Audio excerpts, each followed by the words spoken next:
इस कार्यक्रम के पुण्यार्चक हैं श्री वर्धमान श्वेतांबर स्थानकवासी जैन श्रावक संघ ट्रस्ट, उपाध्याय प्रवर प्रवीण ऋषि चातुर्मास समिति। माँ ने कहा कि तुम सुख में पले हुए हो, तुम सुकमाल हो, तुम प्रभु नहीं हो, तुम समर्थ नहीं हो सामान्य जीवन जीने के लिए। बड़ी लंबी बात कही माँ ने, बहुत गहरी बात कही। लोहे के चने चबाना, तलवार की धार पर चलना है। सारे महाव्रतों का जिक्र है, परिशोह का जिक्र है, ब्रह्मचर्य का जिक्र करते हुए मां ने कहा कि तेरे लिए पॉसिबल नहीं, तो बहुत सुख में पला हुआ है। और मां के 100 सुनार की और 1 लोहार की का जवाब मृगा पुत्र ने दिया। इसलिए उस गाथा को मैंने दोबारा बोला होता है। मां ने 100 सुनार की करी और मृगा पुत्र ने 1 ही लोहे का घन चलाया, एक छोटा सा जवाब दिया। मैं चाहूंगा कि वो जवाब आपके मुंह में निरंतर रहे। पेज नंबर 71, गाथा नंबर 45। यह लोये निपवासस नथी किंचिवी दुक्कर। जिसके मन में भोग की प्यास नहीं होती, सुख की प्यास नहीं होती है, उसके लिए कोई दुष्कर नहीं है। जिसके मन में सुख और भोग की प्यास होगी, उसके लिए मुश्किल है। अंदर में लालसा नहीं हो, अंदर में वासना नहीं हो, तो ब्रह्मचर्य की साधना सहज है। अंदर में यदि वैर न हो,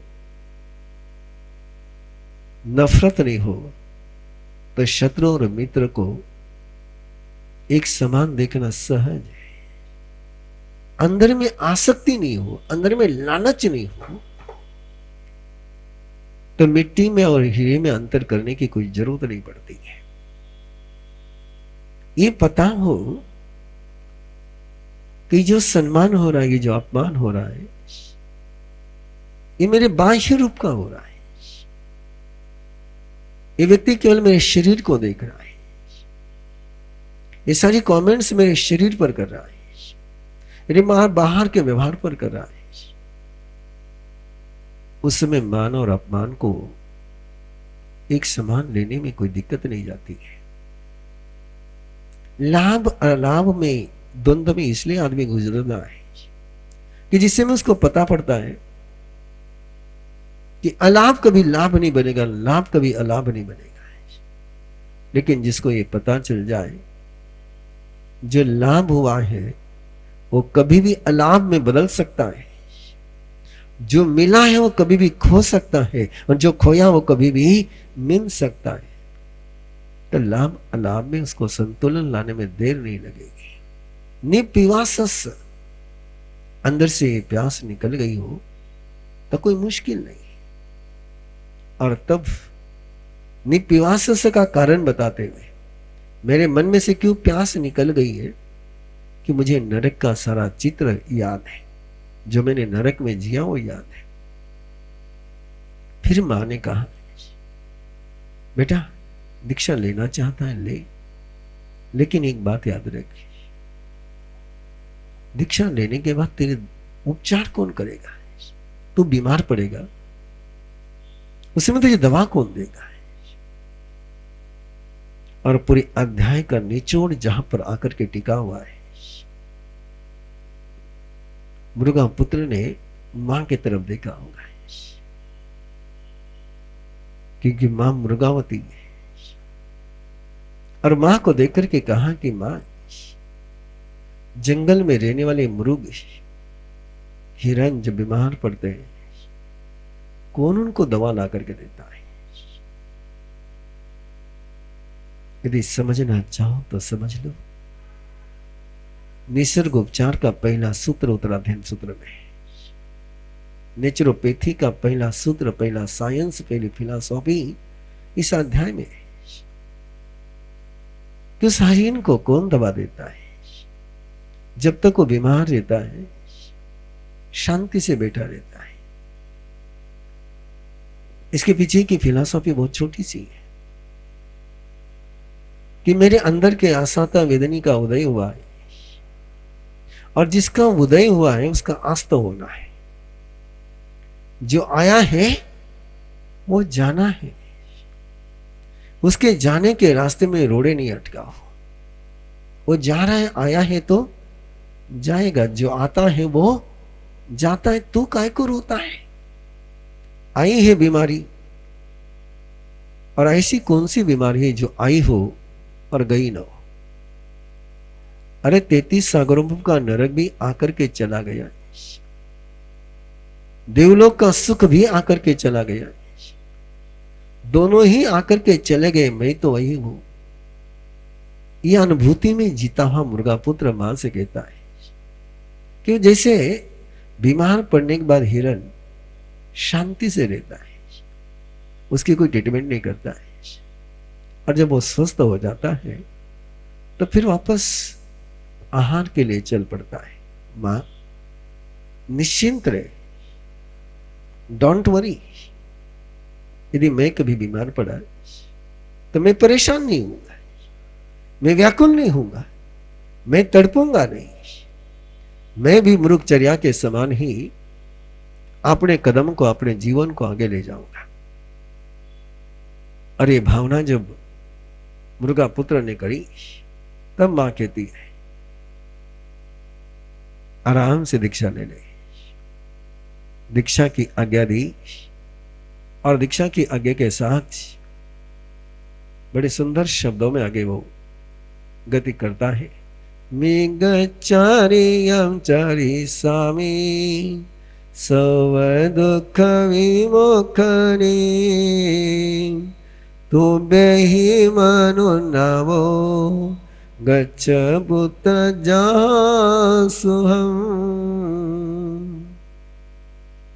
मां से उसने कहा कि मां, तुम्हारी आज्ञा मिल जाए तो मैं मृगचर्या को जीऊंगा जो सारे दुखों से मुक्त करती है। और अम्मा ने कहा ऐसी मां सबको मिले, ऐसा बेटा सबको मिले जो कहती है कि बेटा गच्छ पुत्र जहां सुआ, जा बेटा जैसा तुझे सुख हो वैसा कर। और अगली गाथा में कहा गया जैसे बंधन तोड़ करके हाथी फिर जंगल में चला जाता है, वैसे ही ममत्व का सारा बंधन छोड़ करके मुर्गा पुत्र चल पड़ा है। जैसे कंचिक को त्याग करके सर्प चलता है और उसका जीवन अपसत्यहीन दारेहीन सवो पिया सवो। अभी मुर्गा पुत्र को सुना आपने। मुर्गा पुत्र ने तो बात करी थी पूर्व जन्म की, कहीं मन में धारणा ना हो जाए कि मुझे भी पिछले जन्म का ज्ञान हो जाएगा तो मैं भी दीक्षा ले लूंगा। कि सारी बातें ऐसे ही सुनते चले जा रहे हैं कि जिनको जिनको जाति स्मरण ज्ञान हुआ है, कोई दीक्षा लेने के लिए जाति स्मरण ज्ञान की शर्त नहीं है। इस जीवन को भी देख लिया तो भी पाप से मुक्त हो सकते हो। ऐसा ही एक अध्याय जिसके बहुत आयाम है, बहुत अनूठे डायमेंशन है। राजा सिनीक का जब भी जिक्र आता है तो एक मन में बात पक्की रखी, दिवाला निकालने के बाद कोई कुबेर हो जाए जिसने जिंदगी में दिवाला निकाला हो और उसी जिंदगी में वो कुबेर हो जाए, कैसा लगता है? ऐसा ही राजा सिनीक जिसने जब तक धर्म को जाना नहीं उसके पहले दीवाना निकाल लिया था। नरक गति का बंध करना इन्हें दीवाना निकालना है। लेकिन नरक गति का बंध करने के बाद सपरियनो मैं उस गाथा की तरफ आपको लाना चाहूंगा। 58वीं गाथा है। इस गाथा का जीवन जीना शुरू कर सकते हैं आप लोग। एवं थुनिता न सराय सिंहो अनगार सिंहम परमाई भक्ति है सवो रूहो स परियनो स बंधवो धम्मानुरुत्तो इमले न चेसा। जिसने नारकी का बंद कर लिया था, वो राजा तीर्थंकर नाम कर्म का बंद कर लेता है। और आने वाले 24 में सबसे पहले तीर्थंकर कोई होगा तो राजा श्रेणिक की आत्मा महापदम के रूप में है। किसके बल पर उसका जिक्र किया गया? सवो रूहो स परियनो स बंधवो। वो अपने पूरे परिवार के साथ, बंधुओं के साथ, स्नेही सज्जनों के साथ धम्मानुरक्तो, धर्म में अनुरक्त हो गया। अकेला नहीं, पूरे परिवार के साथ, अपने मित्रगणों के साथ। और एक छोटा सा विशेषण दिया है, विमलेन चेयसा, विमल चित्त से हुआ है। विमल चित्त के साथ जिस समय ऐसी बात हो जाती है तब दिवाला निकालने के बाद भी दिवाली मनाने का अवसर मिल सकता है। ऐसा राजा श्रेणिक अपने उद्यान में घूमने के लिए सुबह चला, राजोद्यान में, बगीचे में जैसे आप लोग घूमते हैं।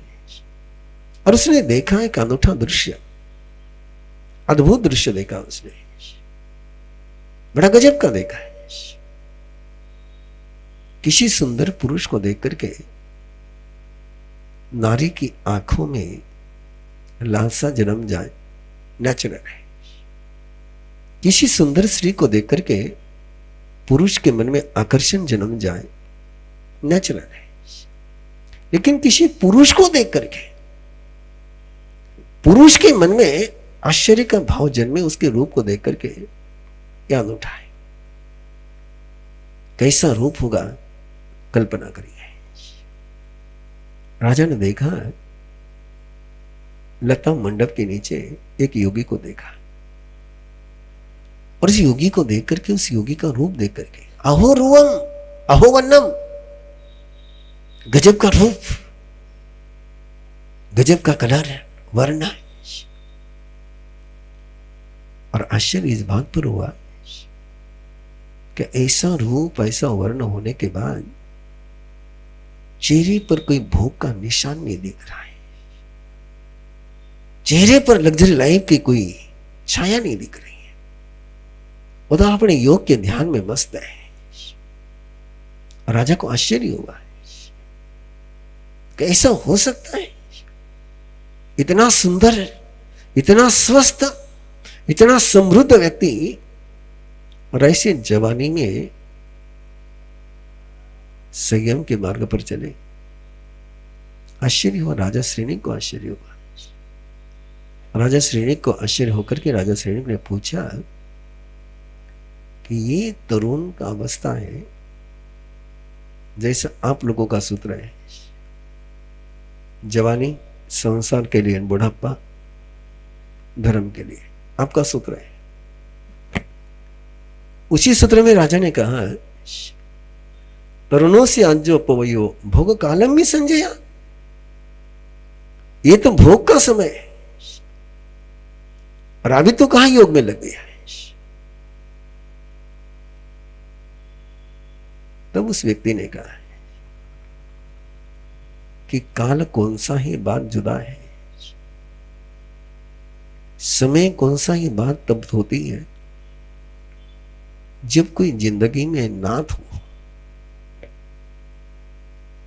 जो अनाथ है उसके लिए कौन सा काल दिवाली का, कौन सा काल होली का है।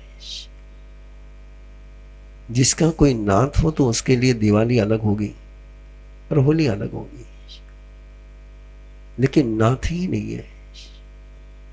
अना हो, मैं अनाथ था, और अनाथ होने के कारण से मैंने दीक्षा ली। आप भी ऐसा सोचते हैं ना, कोई भी दीक्षा लेता है तो क्यों लेता है? परेशान होकर के। राजा को लगा कि शायद कोई सान संभाल करने वाला नहीं होगा, कोई सपोर्ट करने वाला नहीं होगा, इसलिए दीक्षा ली। राजा को लगा नहीं कि उसको देख करके ये व्यक्ति गरीब कुल में जन्मा होगा, लेकिन इसलिए राजा ने कहा है एवं ते ढीमंतस्य कहम ना हो न विजयी। तेरे चेहरे पर इतनी पुनवानी नजर आ रही, इतनी रिद्धि नजर आ रही, इतनी समृद्धि नजर आ रही है, ढीमंतस्य। सोच सको तो सोच सकते हो, उसके पास कोई नौकर नहीं थे, उसके पास कोई चाकर नहीं थे, उसके पास कोई सुविधाएं नहीं थी, कोई लग्जरी लाइफ के कोई भी समृद्धि के निशान उसके पास नहीं थे। योगी को कैसे राजा ने रुद्धिमंत कहा होगा? कभी देखा है किसी फकीर को, किसी ऐसे संत को, किसी ऐसे योगी को कि जिसके चेहरे पर वो मस्ती हो जो किसी राजा के चेहरे पर नहीं हो? और उस मस्ती को देख करके राजा ने कहा तो रुद्धिमंत है, और ऐसे रुद्धिशाली व्यक्ति तो कईयों के नाथ बन सकते हैं, तू अनाथ कैसे हो सकता है? तेरे नाथ कैसे नहीं होंगे? चेहरे पर जिनकी बिराजगी बेजारगी नजर आती है तब पता चलता है कि इसका कोई नाथ नहीं है, लेकिन तेरे चेहरे पर तो ऐसी कोई परेशानी नजर नहीं आ रही है। तब मुनि ने कहा कि राजा ने प्रस्ताव रखा है, तेरा कोई नाथ था इसलिए तू दीक्षा ली, मैं तेरा मालिक बनता हूं, मेरे अंडर में रहकर के तुझे जो भोग भोगने भोग ले, जो सुख चाहिए ले ले, जो सुविधाएं चाहिए ले ले, मैं तेरा नाथ बनता हूं। कि मनुष्य जन्म दुर्लभ है।